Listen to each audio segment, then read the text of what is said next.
Bonjour à tous. On suit la série de l'Ilchot Shabbat. 4 cours au sujet de dire à un non-juif de faire un acte qu'on n'a pas le droit à Shabbat, que lui il le fasse pour nous.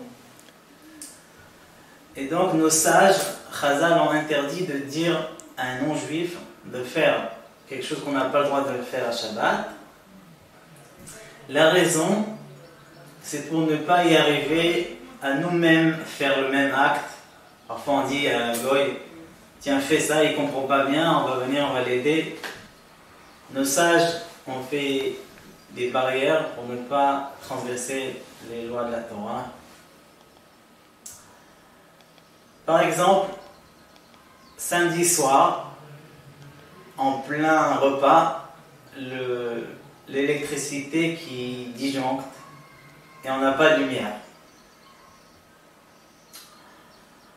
On n'a pas le droit d'appeler un goy, lui dire tiens allume la lumière.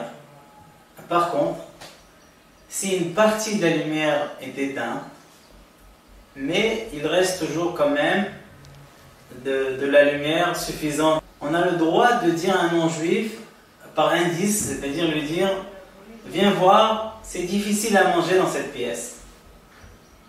Et il comprend tout seul, il comprend bien que c'est difficile parce qu'il n'y a pas de lumière, et il va allumer la lumière, ça c'est permis. La même chose, quand la plaque de Shabbat s'est éteinte, on n'a pas le droit de dire à un non-juif de l'allumer. On a le droit de donner de la marchandise à un non-juif qui va faire des affaires, et pour chaque affaire qui réussit, on lui donne une récompense. Puisque le goy, il va faire des affaires pour lui-même, c'est pas pour nous, il va le faire pour gagner son argent. Et donc on lui donne de la marchandise au début du mois, on lui dit chaque affaire que tu vas faire, tu vas recevoir ta récompense. La même chose, on a le droit d'investir dans une société goy qui va travailler bien sûr Shabbat et va faire ses bénéfices Shabbat. Et le juif aussi, il en profite, puisque le goy va faire ses affaires pour lui et non pas pour le petit investisseur. On a le droit d'appeler au téléphone un goy qui est à l'étranger. Par exemple, quand on est en Israël et Shabbat va sortir plus tôt, on appelle en France pour dire à un goy va-t'en là-bas et fais ceci ou ça pour moi.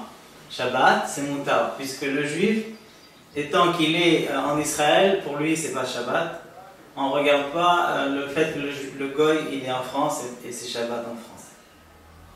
Shabbat Shalom. Prochain cours, on continue les lois de Shabbat pour dire à un non-juif.